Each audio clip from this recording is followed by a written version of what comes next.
Meron lang akong tip na pwedeng ma-share sa inyo, siguro mga 20 days, 15 days, or 5 days before the exam. Malapit na naman ang board exam. Ito na ang pinakahinaantay natin na lahat ng mga arkitekto. So number 1, ayusin nyo na po yung sleeping schedule nyo. Huwag na po kayo masyadong magpuyat dahil hindi po ito makakatulong talaga sa inyo.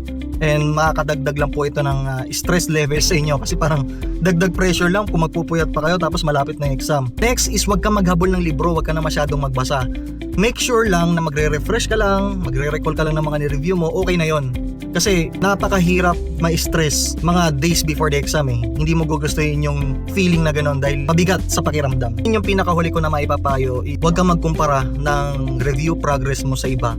Kasi ang main focus na itong video na to is bawasan natin yung stress level mo. Iko-compare mo pa yung sarili mo sa iba tapos malalaman mo, ito na-review niya na tapos ako hindi pa, wag ganon. Kasi sa board exam, hindi mo alam kung ano ang lalabas. Siguro mga 70 to 80% yung mga nireview ng mga kasama mo, hindi yun yung lalabas sa board exam.